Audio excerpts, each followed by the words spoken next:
And in the poem, I imagine that the very first time I ever meet my mother is at the moment of her death, when I was with her. And then we go back in time, getting to know each other.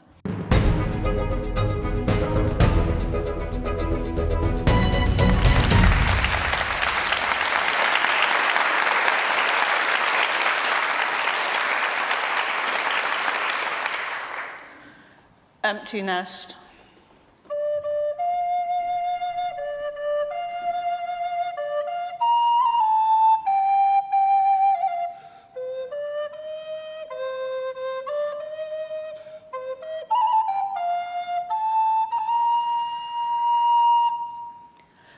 Dear child, the house pines when you leave. I research whether there is any bird who grieves over its empty nest. Your vacant room is a still life framed by the unclosed door, read by sunlight, an open book on the floor. I fold the laundry, hang your flower dress in darkness, forget-me-nots. Beyond the tall fence, I hear horse chestnuts counting themselves, then autumn, Christmas. You come and go singing, then ice, snowdrops. Our home hides its face in hands of silence. I knew mothering, but not this other thing which hefts my heart each day, heavier. Now I know. This is the shy sorrow. It will not speak up. I play one chord on the piano. It vanishes, tactful, as dusk muffles the garden, a magpie staring from its branch, the marble girl standing by the bench. From the local church, bells like a spelling, and the evening star like a text. And then what next?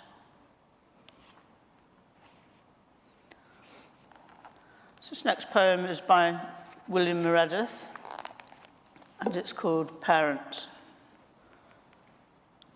What it must be like to be an angel or a squirrel, we can imagine sooner. The last time we go to bed good, they are there, lying about darkness. They dandle us once too often, these friends who become our enemies. Suddenly, one day, their juniors are as old as we yearn to be. They get wrinkles where it is better smooth, odd coughs and smells. It is grotesque how they go on loving us. We go on loving them. The effrontery, barely imaginable, of having caused us and of how. Their lives. Surely we can do better than that.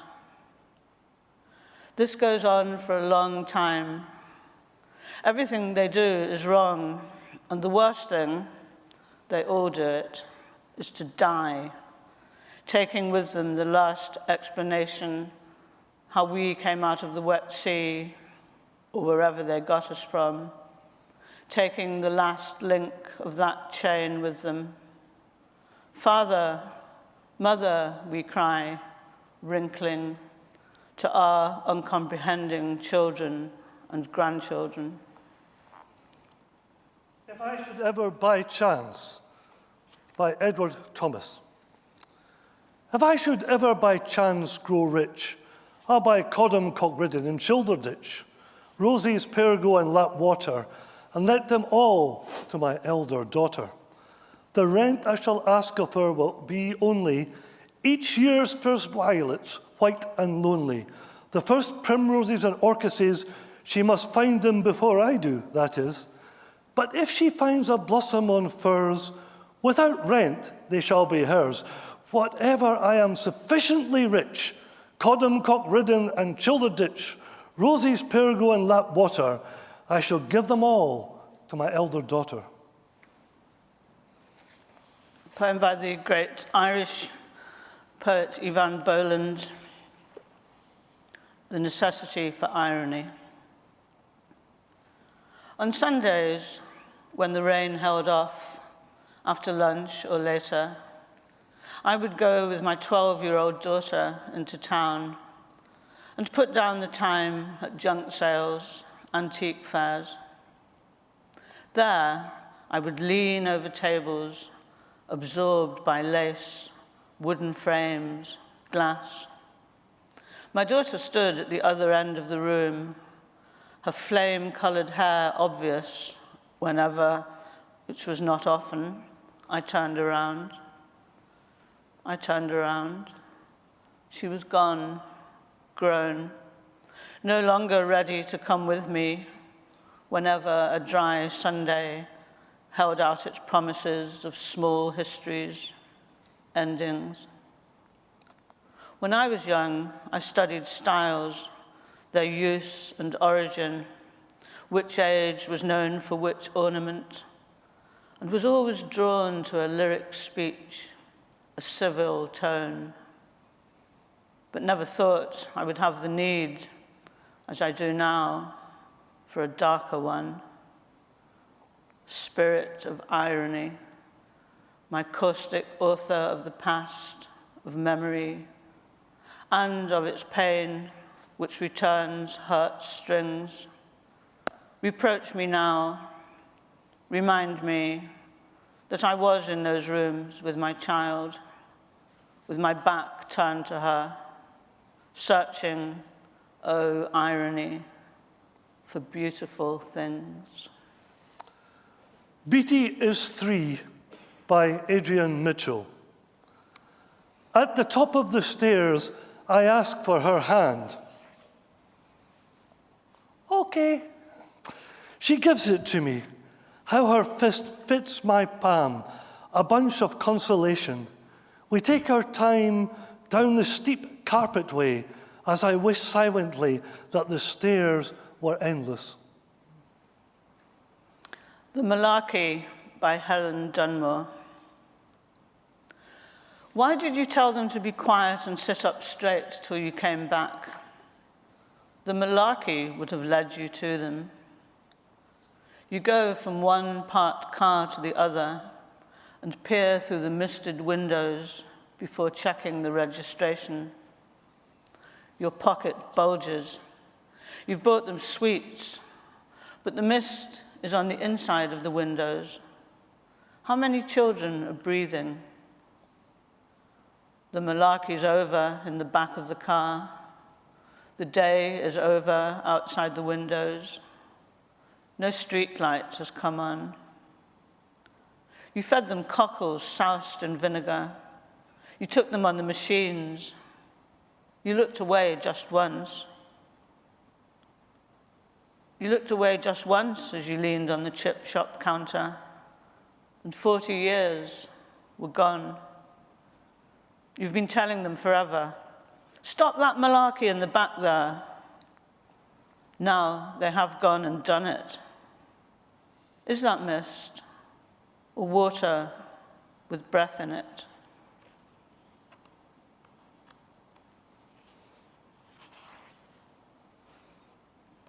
The way my mother speaks. I say her phrases to myself in my head or under the shallows of my breath, restful shapes moving, the day and ever, the day and ever. The train this slow evening goes down England, browsing for the right sky, too blue, swapped for a cool grey. For miles, I have been saying, what like is it? The way I say things when I think.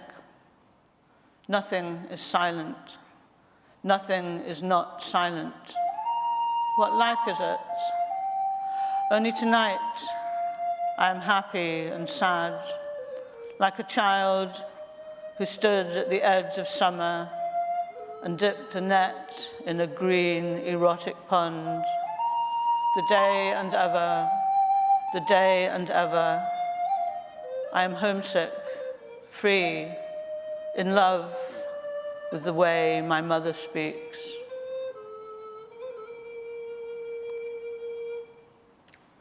Softly in the dusk, a woman is singing to me, taking me back down the vista of years till I see a child sitting under the piano in the boom of the tingling strings and pressing the small poised feet of a mother who smiles as she sings. In spite of myself, the insidious mastery of song betrays me back till the heart of me weeps to belong to the old Sunday evening at home with winter outside and hymns in the cozy parlor, the tinkling piano our guide. So now it is vain for the singer to burst into clamor with the great black piano appassionato. The glamour of childish days is upon me. My manhood is cast down in the flood of remembrance. I weep like a child for the past. That was Piano by Dietrich Lawrence. Nest. I was a mother again when you came back from the broken world to wait with me for our garden to wake from its cold sleep while scientists stirred and sipped at their vaccines. In the winter of lockdown year, you cut your own hair, placing the pale brown tresses and locks on newspaper. May I have? I said. I'd read somewhere that birds would use hair for their nests. So when the snowdrops came and went, I put it down on softening grass, bronze and copper and gold on green. Then I snipped it safe, left it there for the rain to rinse, for the sun to dry. By spring, it was gone. I saw a wren with a beak full of moss, a blackbird tug at a web. You laughed when I told, what the actual, but I am your mother, and when you leave, I will not see or search for the nests I know to be there, in every one, a strand of your hair.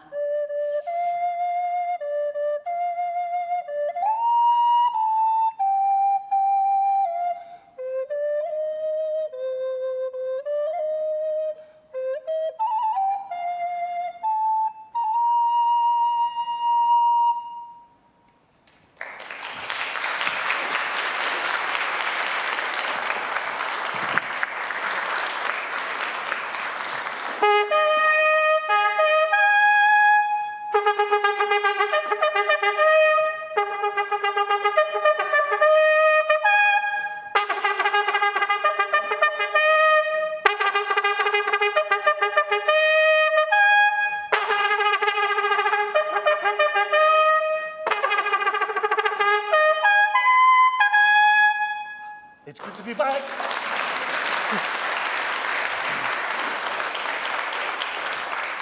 Yes, it's good to be back, and I wanted to show you my crumhorn. No. Yes. This instrument, of course, comes from the 16th century, and it was a great favourite of Henry VIII. So what better than to play a tune by Henry VIII himself? Now, how did he ever find the time, being a serial killer? I don't know, but this is one of his tunes, Pastime of Good Company.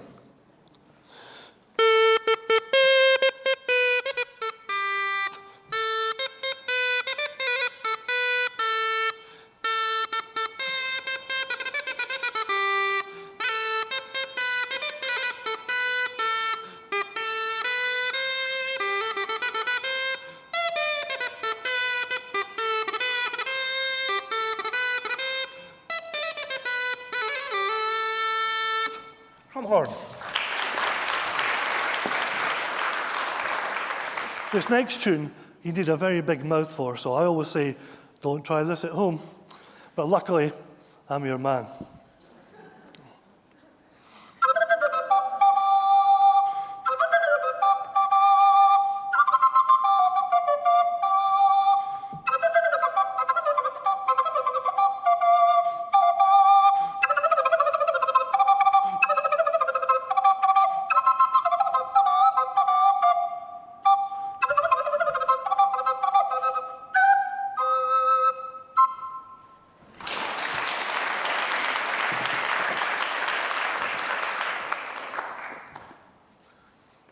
this is my Gemsh horn, or goat's horn, as I like to, I sometimes call her Daisy, but we don't go into that. Well, this is from the 16th century as well, and what better than to play a bit of Burns on a 16th century instrument.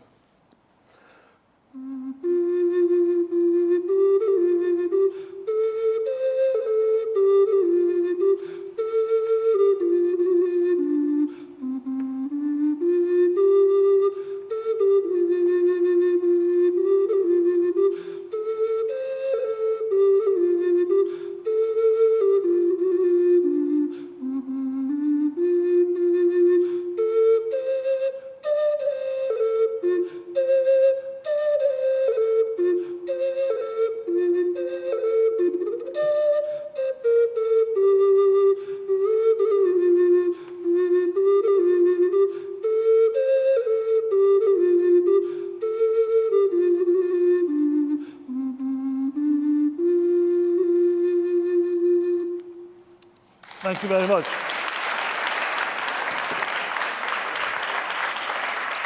It gives me great pleasure to introduce Carol Ann Duffy.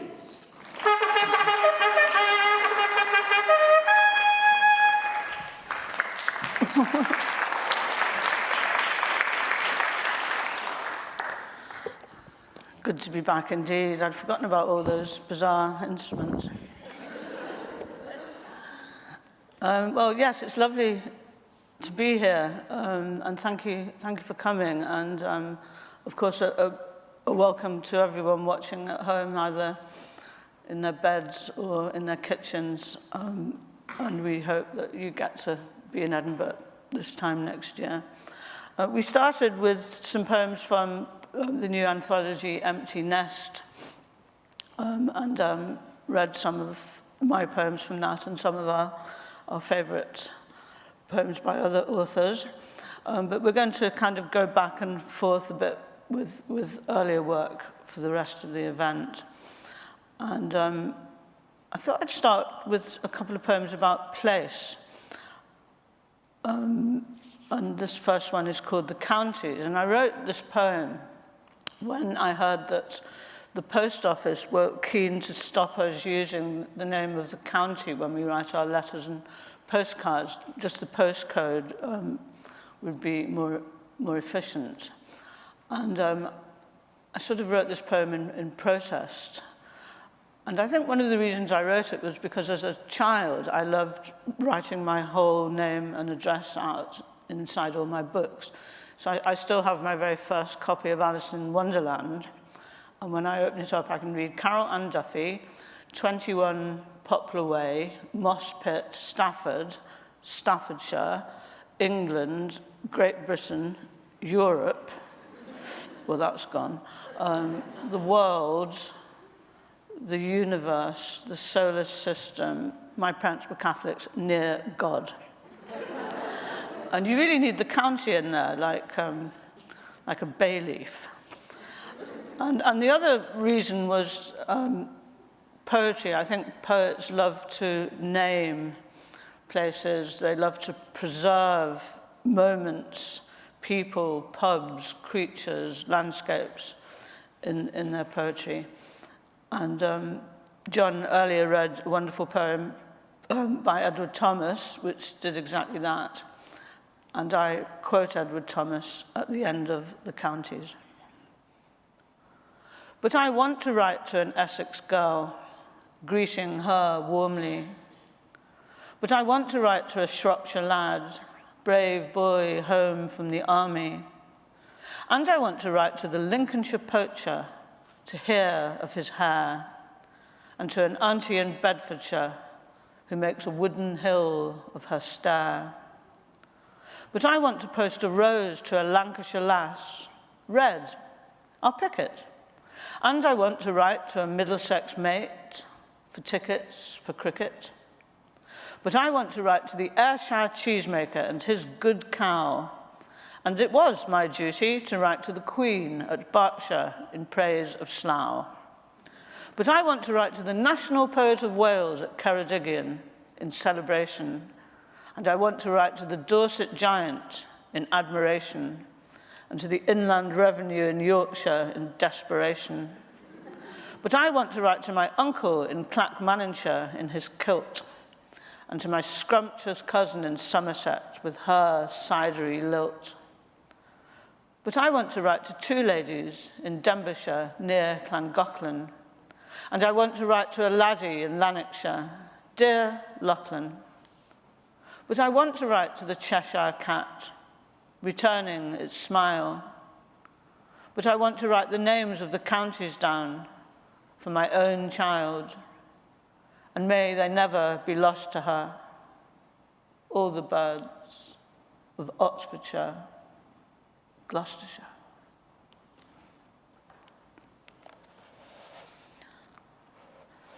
So my particular county was also known as Junction 13 on the M6. And this is a poem about growing up in a kind of small market town where nothing happens and you're waiting for your life to begin. Junction 13. There was nothing to do, so we hitched to the airport 10 years early for the flight. War, love bites. Nothing going on, so a youth noosed 6 school ties round a horse, but it fled up the new M6. We timed each kiss. What else but roll the snow up and down the estate to a grubby moon, a name on a metal comb, or move in bored pairs through the harvest festival tent, switching the prizes. It was all prose. Nada. Sat on hot leather seats in the back of a Ford Cortina. Are we nearly there yet? Not yet. Not yet. Nothing. Pocket dictionaries with snide words highlighted in pink. Prick, ejaculate, ball. Played tennis with a wall. There was nothing to do but limp for no reason, speak in foreign accents to strangers. Sunglasses made you famous. Nothing happening. All summer in the spinney, building a bonfire we were never permitted to light. Everyone white. What else but smoke tea in a graveyard, steal the flowers from mothers, get scalped for it, bedtime in daylight, or hide in the wardrobe. No one was looking for you, or tell lies without purpose, walk home trying out blindness, zilch. The world was not here. It flowed away onto the motorway bridge, the world. It roared past the platform. This is just where you start from. Oh, half a clap.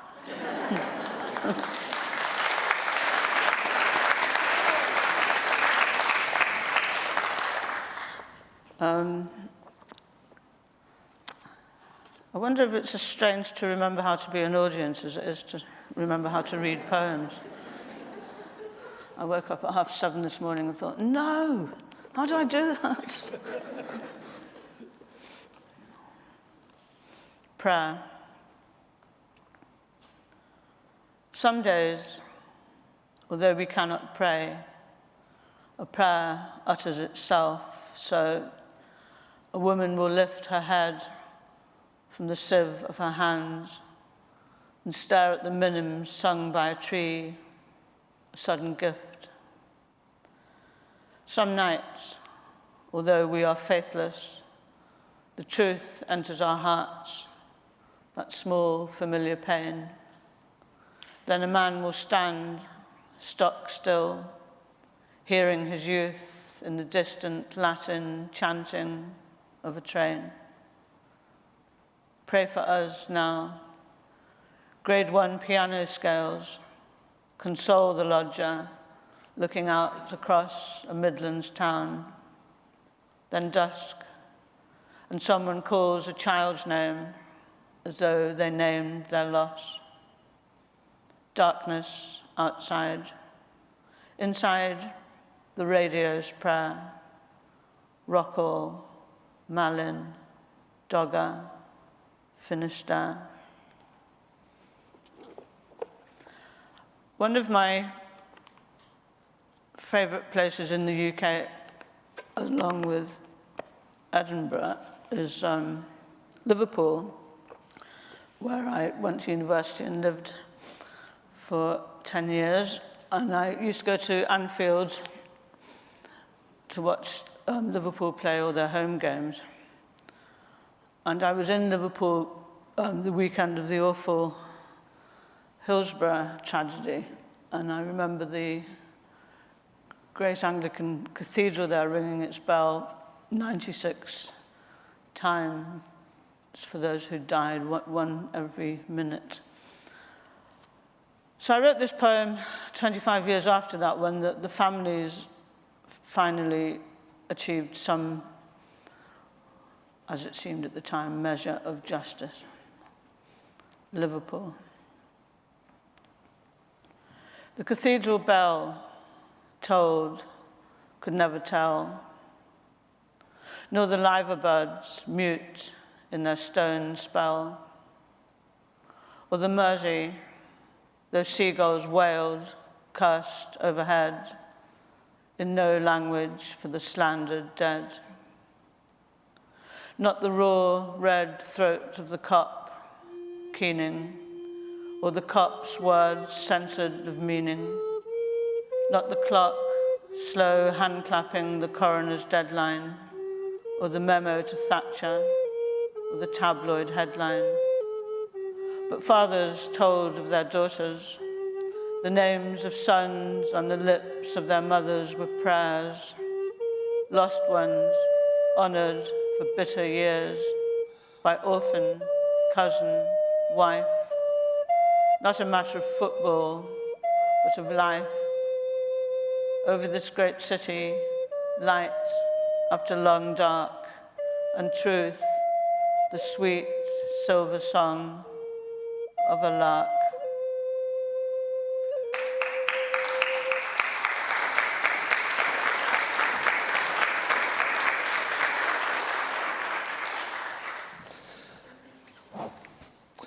We have a very special guest here today, one that you probably weren't expecting, actually. It was, yes, a great surprise to all of us. None other than Wolfgang, Amadeus, Mozart. Wow, thank you. It's great to be here. Now, I want to play you one of my greatest hits, Eine kleine Nachtmusik, or Little Night Music. And, of course, we had hoped to have had the whole of the chamber orchestra here today, but due to the cuts, it'll just be me. So this is a kind of look at what could happen if the musical education cuts continue to bite. And we could end up with things like Eine kleine Nachtmusik for one instrument.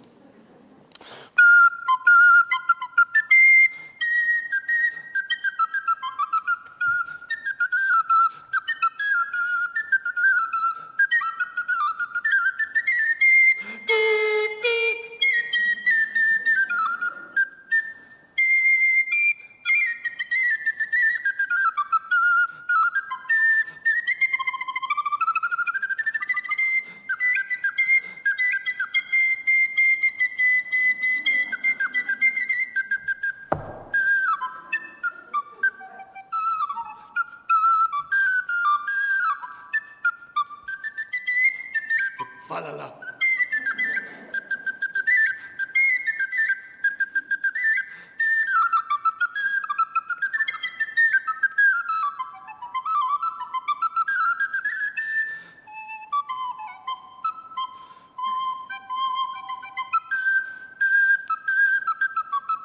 Falala.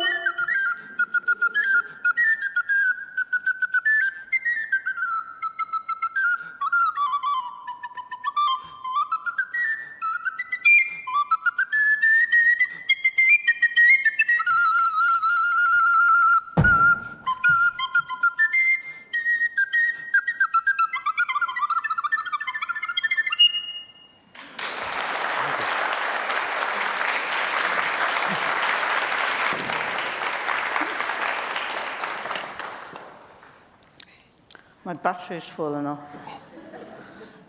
Put it there for now. A few years ago, I wrote a book of love poems called Rapture, which traced the ups and downs of a love affair from its beginnings through all its events to its ending. And I used the sonnet form to write these these moments.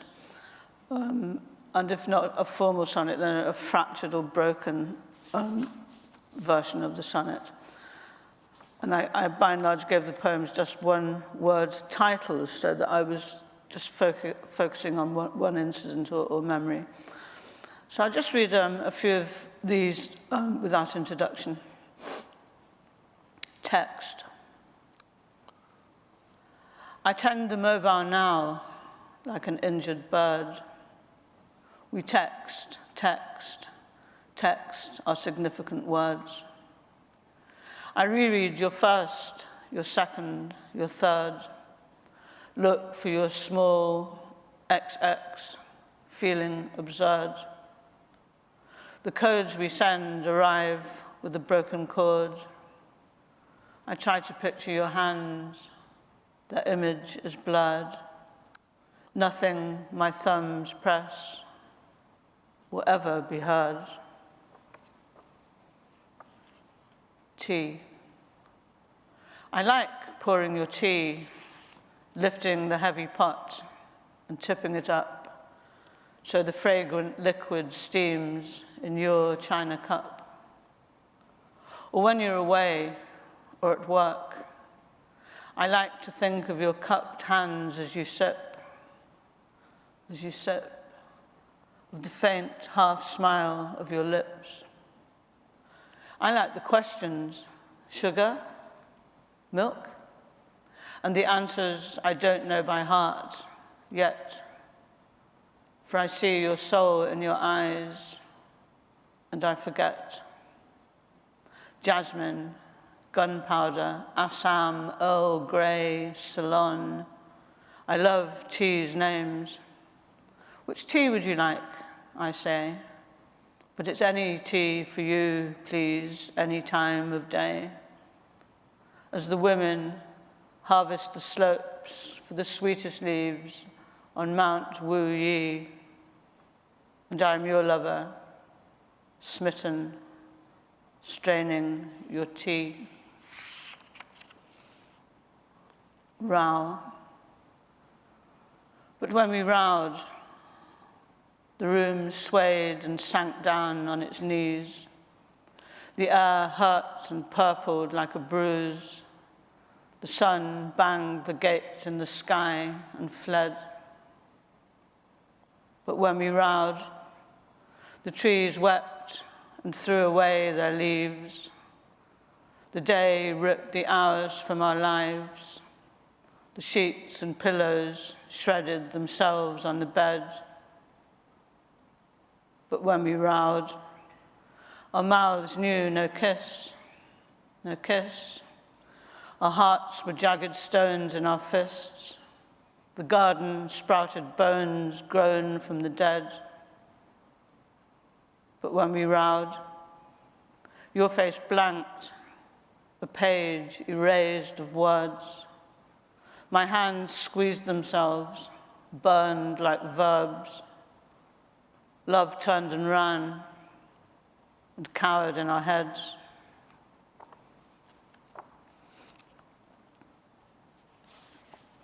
Art.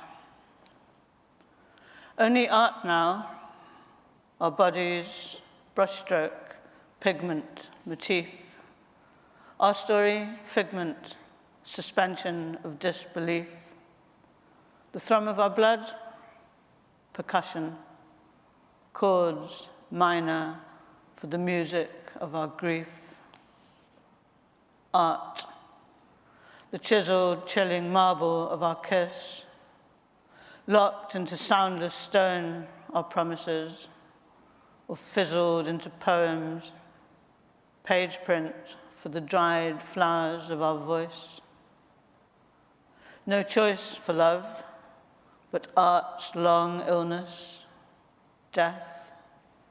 Huge theatres for the echoes that we left. Applause, then utter dark. Grand opera for the passion of our breath. And the Oscar-winning movie in your heart, and where my soul sang, croaking, art. The love poem. Till love exhausts itself, longs for the sleep of words, my mistress's eyes, to lie on a white sheet at rest in the language. Let me count the ways, or shrink to a phrase like an epitaph. Come live with me, or fall from its own high cloud as syllables in a pool of verse, 1 hour with thee. Till love gives in and speaks in the whisper of art. Dear heart, how like you this? Love, lips pursed, quotation marks kissing a line. Look in thy heart and write. Love's light fading, darkening, black as ink on a page. There is a garden in her face. Till love is all in the mind. Oh, my America, my new found land. Or all in the pen in the writer's hand. Behold, thou art fair. Not there, except in a poem, known by heart, like a prayer. Both near and far, near and far, the desire of the moth for the star.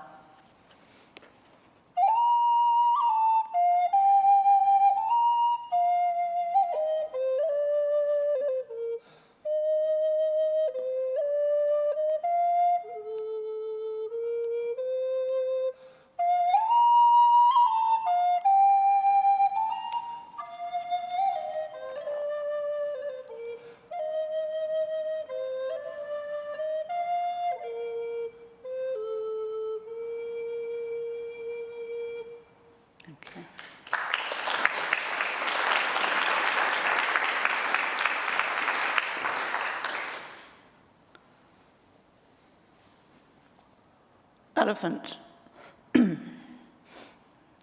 When I was small, I saw the circus elephants on Blackpool sands, a slow line of extraordinary sadness. An elephant holds more anguish than a man. We should not see them except where they choose to be, in their grey empathies, their bulked knowledge. They walk on song, gravity's grave clergy.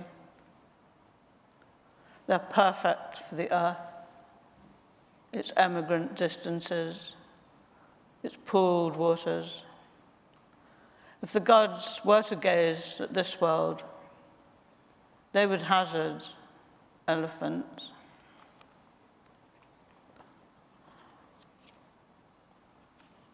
Next poem from this recent collection, Sincerity, is for the wonderful artist Tracey Emin. And 3 or 4 years ago, she married a big ancient stone that was in her garden. And predictably, she got ridiculed in the tabloids for marrying a stone. But I was very moved by this. It seemed to me a great piece of performance art and a wonderful statement for independence and also her vocation as an artist. Stone Love for Tracey Emin. I married a tall, dark, handsome stone in its lichen suit. Secret, sacred, the ceremony above the sea, where the stone had stood for 1,000,000 years, stoic, bridegroom, till I came at last to the wedding day. Gulls laughed in a blue marquee of air. Shroud for a dress, barefoot me, my vows, my business, on the stones. But should you ever press your face to a stone's old, cold, still breast, you'll find the words which spliced me there to the silence of stone, till death, slow arts of stone, staunchness of stone, do us part. My hand on what I take from time and this world, and the stone's shadow there on the grass with mine.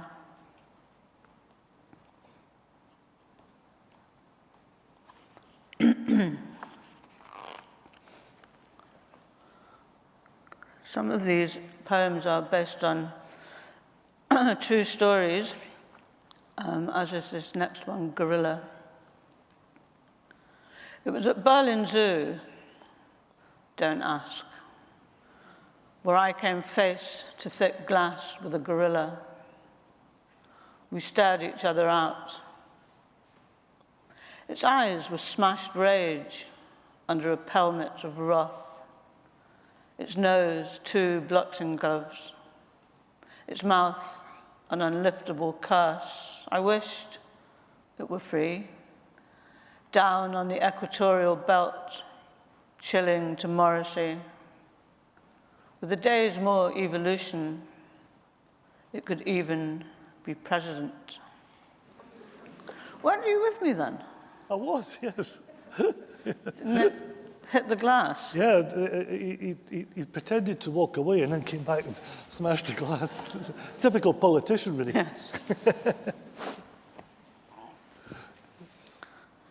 Another true story. This one's called The Monkey. I have photographs of this incident on my phone. But I take a true incident and kind of exaggerate and embellish it because it seemed like a good kind of metaphor for my life at the time. The monkey. One wrong turn and I was in the piazza from hell, where a rogue clamped a small monkey onto my back. It groomed my hair gently as he grinned with one tooth, demanding money. And the monkey swung round to nestle in my arms like a baby. Then the worst happened. I bonded. 500 quid later, back at the hotel, I schmoozed a travel crib from the concierge. The monkey loved its bath, splashed, played, but bit the toothbrush in half, then ran up the curtain. Once a mother, always. I crooned, perhaps I had a wicked childhood, from the sound of music. And the monkey grew curious, quiet, crept closer. I tickled its soft back till it slept. There are good schools here. I have rented a pleasant house with a high-walled garden, turned vegan. The monkey shows a real aptitude for finger painting, gym, percussion, and will sit quietly watching The Jungle Book while I work. I'm rewriting Aesop's fables from the point of view of the creatures, the world's wolf. At night, toys tidied, all safe, house hushed. I sip my banana daiquiri and marvel at the possible, the road not taken, etc., the drunkenness of things being various, bright insights in darkness, only poetry can align. As for my university professorship, I shall resign. All best wishes to the new laureate. The monkey is mine.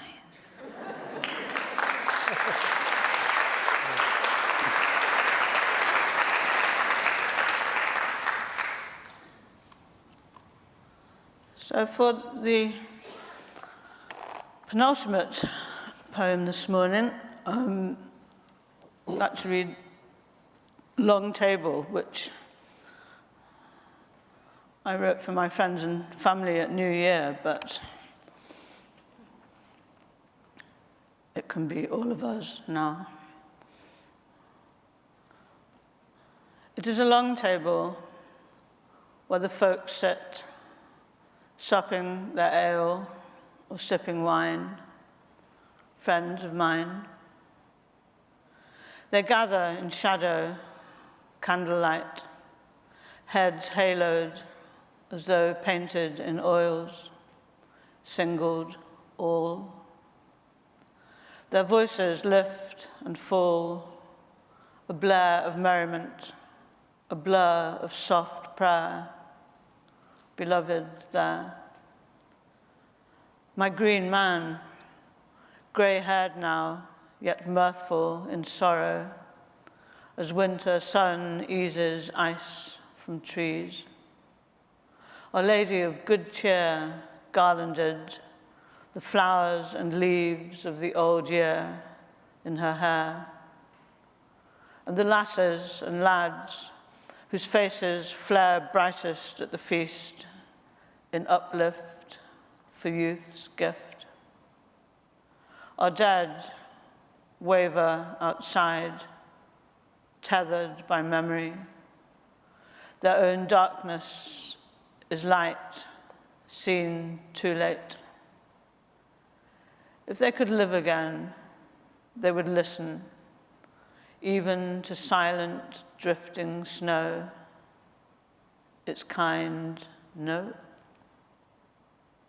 But the fire chortles here, rubbing its hands of flame, and we are carousing in rough song, blessed in the small hours where cold bites at the house, they cannot enter yet, and well met.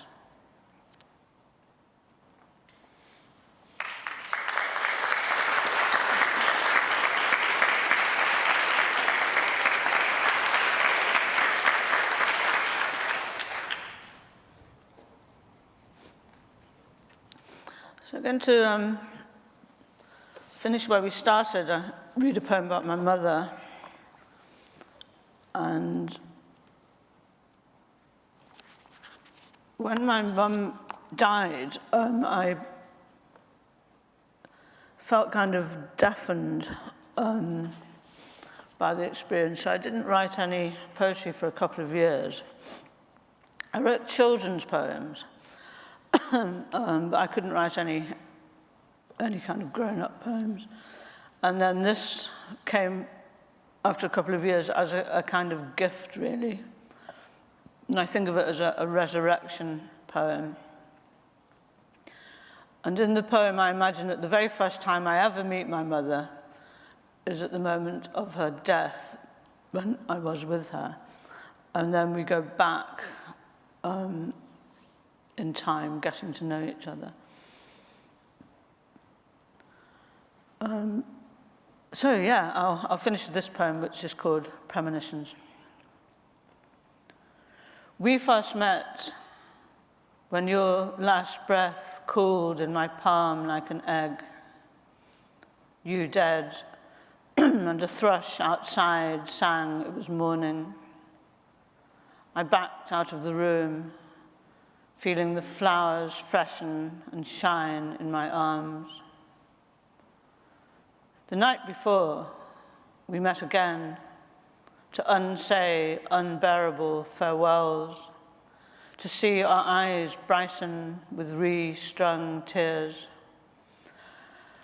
Oh, I had my sudden wish, though I barely knew you, to stand at the door of your house, feeling my heartbeat calm as they carried you in, home and healing.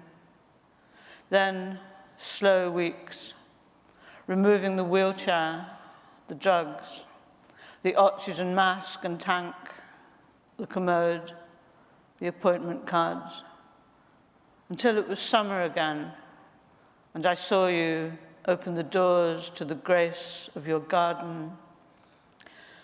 Strange, beautiful, to see the flowers close to their own premonitions, the grass sweeten and cool and green, where a bee swooned backwards out of a rose.